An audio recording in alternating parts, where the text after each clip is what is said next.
Shout out to Dark Matter for all your hard work on this video. Y'all go over there, like, subscribe, and share. You hear me? Alright, we continue. On the night of November 13th, 1989, Camas, Washington police were called to the New Liberty Theatre east of Vancouver. As per the caller, a man had attempted to carry a young boy out of the building. After the boy told his mother what had happened, her boyfriend tracked down the abductor a few blocks away. There he restrained him until the police arrived. Although the boyfriend assumed the man was a drunk, the arresting officer identified them as Wesley Dodd, a serial child molester. Little did he know that Dodd was also a serial child killer. Kidnapped 3 little boys, 4-year-old, 10-year-old. Man, this is a reminder. You got to keep an eye on your children, because at any moment, people like this, these are those monsters that I was talking about, these demons that I was talking about. They can take your children within seconds. I kidnapped 3 little boys, 4-year-old, 10-year-old, and 11-year-old, and then I killed all 3 of them. I didn't just go out and start killing. Everything started happening when I was just 13 years old. Damn demon. Things kept progressing. I kept getting away with all these crimes. Well, I was going to try to do a little bit more. I was enjoying what I was doing. At the time, I was laughing at them. I mean, hey, great, I could do anything I want. Anything. So that was my original reason for killing, was so that they couldn't report what I'd done, who had done it. But I wasn't sure I could kill, so in my mind, I had to make that exciting. What? I had to fantasize about it. And to be able to kill, I had to make that thought exciting. And in a matter of just a couple of weeks, I was able to do that, and I was ready to kill. I wanted to kill. And told him, okay, there's just one more thing I want to do before I let you guys go. I pulled the knife back out of my sock, reached over and stabbed Billy near the younger one. Now, mind you, this is a grown man in a vehicle with 3 youngsters. This is the story. He picks them up. They in the car. This dude is sick, bro. What the hell? And in a matter of just a couple of weeks, I was able to do that, and I was ready to kill. I wanted to kill. And told him, okay, there's just one more thing I want to do before I let you guys go. I pulled the knife back out of my sock, reached over and stabbed Billy near the younger one. Got him in the stomach. I didn't see the knife go in. I don't know if I felt more than saw that I'd hit him. I don't know. I knew I'd stabbed him. I wasn't sure exactly where. I knew it was in the stomach area. And then I turned to Cole and started stabbing him before he could get away. I stabbed Cole 3 times. Billy had gotten up and ran. I caught him, stabbed him 2 more times, and as I was stabbing him, as I caught him, stopped him, he told me, I'm sorry. Damn. After all that had happened, all planning and fantasies and everything, I can't believe I actually did it. I actually killed somebody. I killed 2 little boys. What? And I just became obsessed with it at that point. I mean, that is all I thought about. Every minute I was awake, I had dreams about it. Oh, hell no. Now, for all the people that say that they don't wish their worst enemy is locked up, man, this nigga ass need to be locked up. Trump, don't let him out, no. Don't let his ass out, cuz he need one of them Hannibal masks on, cuz. And they need to have his ass in a cell with Leroy. Mm-hmm. And it was only 7 weeks after I'd murdered the 2 Near brothers that I went into Portland, found a 4-year-old boy, kind of off by himself, asked him if he wanted to play some games, have some fun. He wasn't sure about it, but I reached out my hand, and just kind of an automatic response, he reached out and took my hand. And that was it. He went with me. So I took Lee Isley back to my apartment. This was on October 29th. Immediately had him take his clothes off.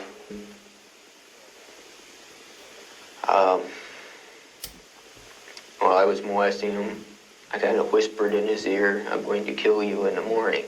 I wasn't sure if he was even awake when I said it, but he kind of mumbled, "What?" And I repeated, I said, "I'm going to kill you in the morning." And he said, "No, you're not." I said, "Okay, I won't." I thought about tying him up and gagging him and leaving him there while I was at work. And again, the landlady might come in and find him at work. I started writing about cannibalism, kidnapping, moving to a different place where I could kidnap kids and keep them and use them for as long as I wanted. What the hell? I'd have kept on doing it, and the things I would have done would have been even worse than murder. What the hell? Hanging. That's the way I'm going to go. I'm going to hang because that's the way Lee Isley died. I don't think I deserve a neat, clean, painless little death. Yeah, get him up out of here. Actually, it's not really that I want to die. You going As much to the as I know Lord, I have to, because I know I won't stop killing. Shortly after midnight, no. on January 5th, 1993, Dodd was granted his request to hang. Good. Damn demon. Several years after the Zodiac haunted Northern California, the same region was terrorized by the I-5 Strangler. So named because his victims' bodies were found along Interstate 5 and its adjoining roads, the Strangler murdered at least 7 young women between 1977 and 1987. Unlike the Zodiac, however, the killer was eventually identified and apprehended. On May 10, 1991, 52-year-old Roger Kibbe was sentenced to life in prison for the murder of 17-year-old Darcy Frackenpole. Although a suspect in the other string of murders, it wasn't until 2000 that DNA evidence confirmed his connection. In exchange for being spared the death penalty, Kibbe agreed to help investigators locate the remains of Llewellyn Burley. What? If I understand correctly, Ms. Burley was your first homicide in 1977. 77. Flag on the play. Cuz thought he had got away with it, cuz. You thought you had got away? Nah, get over here, cuz. I don't give a damn if you 306. Get over here, cuz. Nah, technical. 77. First one. Start at the beginning of what was going on in your life that week and that day and how this came about. Curiosity got me. Now, when you met her the first time, Damn, he this looked girl, evil. what were you thinking you might do? I might have been thinking, can I get away with this? And then we get away with what? Get away with her. Well, what were you going to do? Were you going to rape her? Have sex with her, yeah. Kidnap her, rape her, have sex, kill her. Damn, he How had did you all feel about mapped killing out. her? First time I ever did it. Yeah, that's what I'm asking. I don't know. I felt bad later. I did it. Thinking about it. But while it was happening. Bro look guilty as hell right here, family. Look at him. Look at his face, bro. Look at his mouth. Look at his eyes. Dude look guilty as hell. Look how he's standing sideways, kind of like trying to hide himself. Guilty, bro. Hell no, cuz. It's like a fog. How'd you feel about the rape part of it? I knew what I was doing was wrong. And if it's wrong, you can't like it.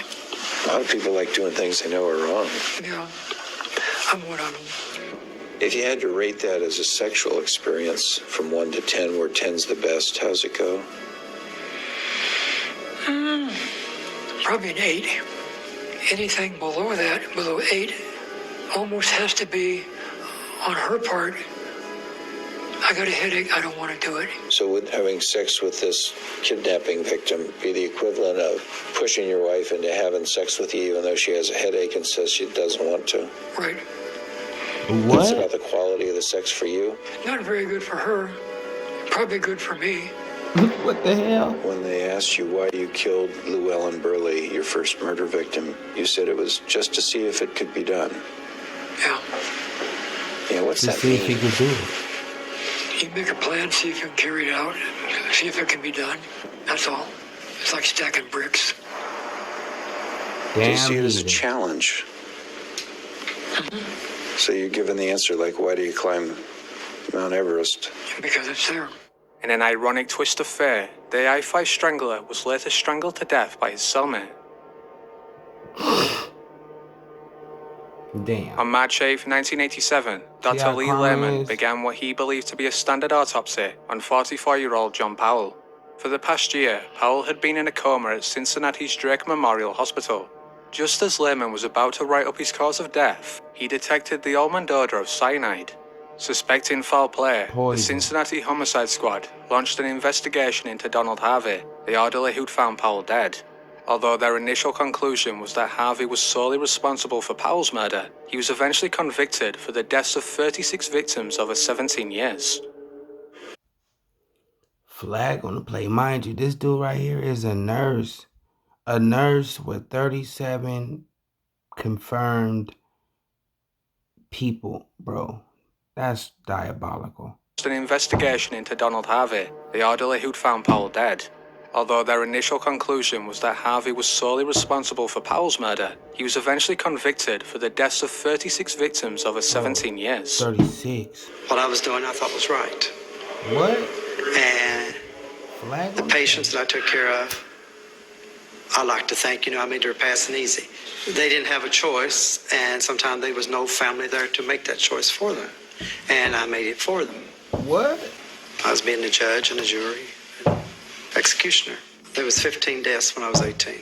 There's already been 15? No, when I went to work in the hospital, the year between I was 18 to I was 19, there was 15 deaths. In a You year? mentioned one time the pillowcase. What are the other methods? I started using morphine because it wasn't controlled that much in Kentucky, especially in small hospitals in the 1970s. And Pillowcase, I did morphine. unplug a couple of ventilators. Unplugging I used cyanide, ventilators? I used arsenic, I used adhesive cleaner, a plastic bag too. Were you What? experimenting? The year between I was 18 to I was 19, there was 15 deaths. And you mentioned one time the pillowcase. What are the other methods? I started using morphine because it wasn't controlled that much in Kentucky, especially in small hospitals in the 1970s. And I did unplug a couple of ventilators.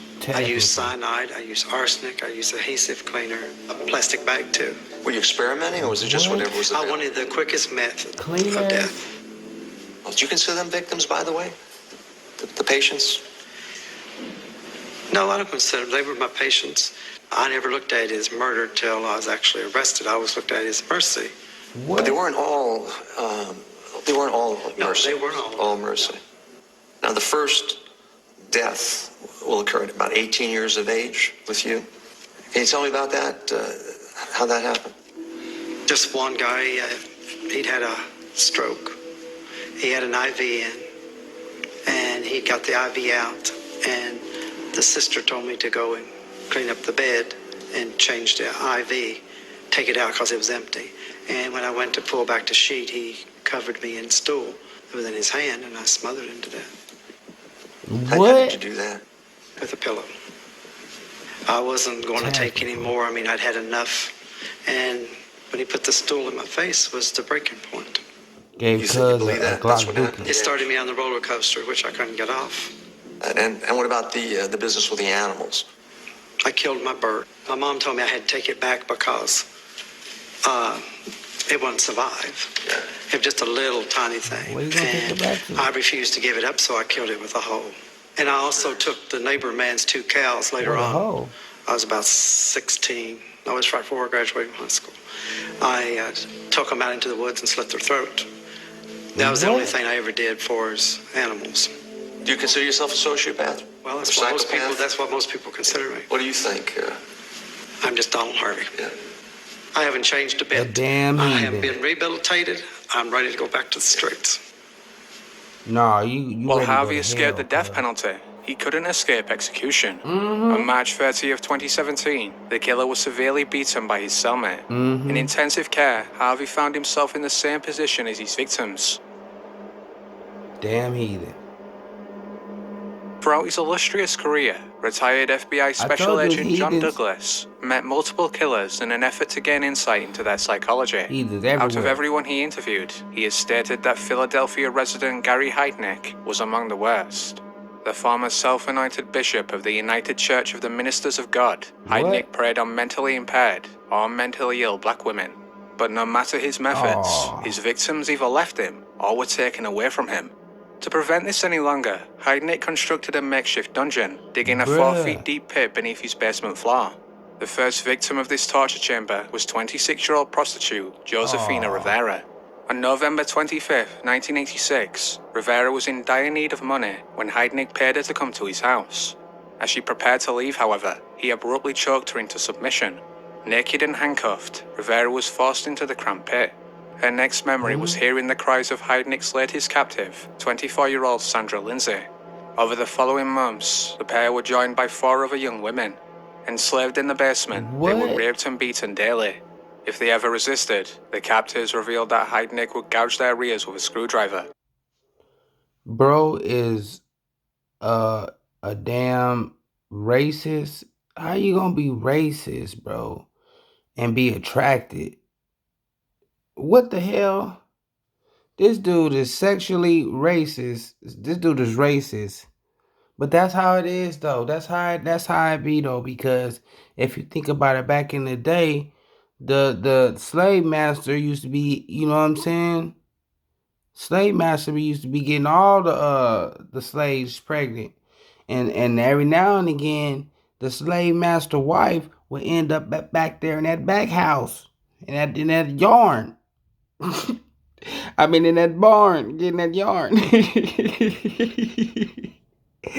Oh, shit. And in time, she earned Heidnik's trust enough that she was able to leave the house under the ruse of procuring him another victim. Instead, Rivera called the police from a phone booth. Although the officers were doubtful of her story, a search of Heidnik's basement convinced them it was the truth. Just like Rivera had told them, only 3 of the girls were still alive. Tragically, both Sandra as well as 23-year-old Deborah Dudley had been murdered for misbehaving. Damn. How much verbal exchange did you have with the girls down there in the basement? At first, I tried to make it nice, right? Yeah, how did you do that, Gary? Did he say he was trying to make it nice? What the hell? Violation, cuz they are kidnapped, tortured in a damn dungeon. How the hell is you gonna make that nice? Another victim. Instead, Rivera called the police from a phone booth. Although the officers were doubtful of her story, a search of Heidnik's basement convinced them it was the truth. Just like Rivera had told them, only 3 of the girls were still alive.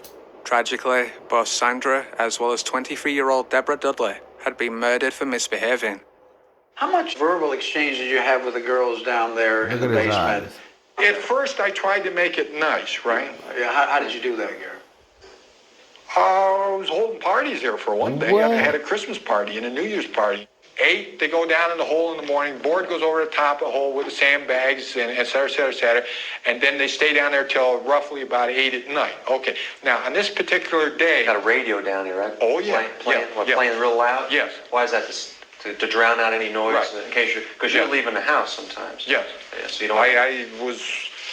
That was a conscious act on my part, and that was essentially the reason. To drown out that noise, for sure. Well, they might like a little entertainment, too. You know? Nothing was working. I was trying to find something that worked that would make them shut up to stop hollering. And let them go, motherfucker. Infliction of pain on these women. I was trying to find something that would make them behave. But it was painful to them. I hope so. I'm sitting there, you know, trying to figure out what the hell to do, you know? What the to do, you know? I start chopping up the body. Despite arguments that Heidnik was clinically insane, he was nevertheless sentenced to death on July 2nd, 1988. Get him up out of here, cuz. We need to get up out of here, cuz. On the afternoon of May 15th, 1985, 8-year-old Rima Trexler disappeared while walking home from her Washington elementary school. Based upon a neighbor's account, the Longview girl had vanished around 2 blocks away from her house. Fearing the worst, Rima's mother asked a family friend for help. That friend was 25-year-old laborer Joseph Condra. 14 years later, Condra confessed to Rima's rape and strangulation. Don't that dude look like Ron, what's his name? Ron, yeah, y'all know who I'm talking about. Trial for the 1996 murder of 12-year-old Kara Rudd. Yeah, I knew Kara for a while. We'd play cards together and stuff. How would you describe her person? I mean, as a kid? She was very energetic, but she was very defiant, too, when she believed in things. And that morning when I woke up, I knew what I was going to do. I was completely aware of what I wanted to do. I drove to the school, and I pulled into the parking lot. Kara jumped in my car. What's the exchange between you and her? And there wasn't really much of an exchange. I was just I just drove her out to the house and we talked a little bit. But happy though, right? I mean, it's not. She doesn't know she's in danger. No, she doesn't know she's like I said. I was playing on my victim's trust, and that's a big thing. You know, when you do these kind of crimes, is the person has to trust you for you to lure them in. Why a child? I mean, what's the motive behind this? I think it's just the convenience of the situation. You know, children are very trusting, and I was very close to their family members, and you can't trust your kids with nobody. You know, I just I played their trust. Yeah. Basically, it's an easy target. It was an easy target at the time. Yeah. What finally was the stressor that you're going to commit a crime, and it's going to be this child or Reamer? It was an impulsive reaction, so I just, I went down, took her down to my house, and I told her to stay in the pickup. And I went in the house. I called work and said I wouldn't be in that day, and drove her out to Germany Creek and raped and murdered her. At what point it really kind of tipped you over where now you began to act out the fantasies? I don't know, 13 years old. One night, there was this girl that was working at a local neighborhood store, and I went to the store after they shut down at 11 o'clock, and I asked her for a ride, and she said, sure, and she got me into her car, and, I pulled a knife on her and stuff. She cried and stuff like that, and please don't do this, and I didn't do it. I didn't go through with it, no. So you stopped, you felt sorry for her? Yeah, I did. You didn't expect her to cry. You didn't expect her to react that way. Yeah, and it was kind of a turn off. Later, I overcame those, feelings. Yeah. My fantasy was just to rape and murder my victims. That was the whole fantasy part of it. The police department, investigations, that was part of it. But my murders, they were like the high point. The fantasy is only a motivation. There's nothing better than the act itself. Had you not been identified, would you have kept going? Yeah. You would have kept killing? Yeah. What the hell? I felt real comfortable about killing. I mean, killing for me was just like second nature now. Yeah. I just kept on going. No regrets back to 1985 with your first victim? Any regrets there? No. How about 1996? Yeah, I would have took her out to a different spot. So she wouldn't have been found? Well, that was the idea. That was the intention. This dude is wicked. 13 years into his 55-year prison sentence, Condro died of liver disease. In a final injustice, he likely took the names of his other victims with him. He died of liver disease. For 2 decades, Wichita, Kansas lived in constant fear of BTK. Then in 1991, he disappeared. 13 years later, the killer resurfaced with a successive series of cryptic communications. The 11th and final of these arrived in the form of a package. In addition to a letter, the package contained a floppy disk. Using the disk metadata, Wichita police traced it back to a computer at Christ Lutheran Church. A quick search showed that Dennis Rader was the church's president, the same name as the disk/user. Any lingering doubt that Rader wasn't BTK was dispelled when his daughter's DNA was a familiar match to samples from 3 of the crime scenes. So you mean to tell me this dude is the president of a church family? Oh, hell no. That's crazy. And the way that he was connected to the crime scenes is because his daughter's DNA matches his. Wow. Killer was incomprehensible. The same man beloved by his family had decades earlier slaughtered one. This family was the Oteros, the first of Rader's 10 known victims. On the afternoon of January 15, 1974, 15-year-old Charlie Otero returned home to find the kitchen in disarray. Yelling to see if anybody else was present, Charlie heard his sister calling for help. Upstairs, he found her inside their parents' bedroom. From outside the doorway, Charlie could see his father's body beside the bed. His mother lay on the mattress. Both Joseph and Julia Terra had been bound and strangled. Crazy. Upon the arrival of the police, Charlie told them to intercept his younger siblings before they came home. What he didn't realize, however, was that 9-year-old Joseph Jr. and 11-year-old Josie were already inside the house. So anyway, they became a potential target. So they were convenient. Convenient. How did they fuel the sexual fantasy then? Was there anything specific about that? Mrs. Otero was attractive, and then I saw Josephine too, and the door opened. So here I am, you know. So do I just walk out the back door, they call the police, or I go for it? And I went for it. I went in, I think it was the younger Otero. They were all in the kitchen, they were making sandwiches. Male or female? No, it was the younger, the junior, Joseph. Mr. Otero actually stepped up and told him I was coming for some food. I was wanted in California, or wanted. I needed some food and water and some money and transportation. That was my ruse to kind of calm him down. He kind of laughed a little bit, and he said, "Well, this is a joke. You know, who said you were my brother-in-law?" And that's probably was their demise. If they probably struggled and fought with me, that would have been a different story. But they felt fairly comfortable, so that's what I was going to do. Okay. Well, although I'm a bad guy, I care for people. You know, I have concerns for people. Yeah, right. So. And I hadn't really crossed that path yet where I was going to kill the people yet, so I was still in concern mode. And then I went in the other room and I thought, do I just leave or what? They already know me, my face, so I went back and put a plastic bag over Mr. Otero's head and put a garment over his neck and pulled up on it, and that's when it really hit the fan then, because they all could see what I was doing. And kids were watching this? Yes, they were watching it. They were screaming and hollering. Did you want to move them from the scene at all? No. I had to get in control. It was really noisy. They were screaming and the noise was bothering you? Yeah, the noise was bothering me, and I knew the mailman would be out there or somebody be walking by, so I had to control it very quickly. It was just something that I had to do. Once I started with Mr. Otero, I knew I had to do all four of them. Sexual fantasy is if I'm going to kill a victim or do something to a victim, is have them bound and tied. BTK. Now, somewhere along the line, in my dreams, I had what they call torture chambers, and to relieve your sexual fantasies, you have to go to the kill. And I don't think it was actually the person that I was after. I think it was the dream. I know that's not really nice to say about a person, but they were basically an object. They were just an object. That's all I worked. I had more satisfaction building up to it and afterwards than I did the actual killing of the person.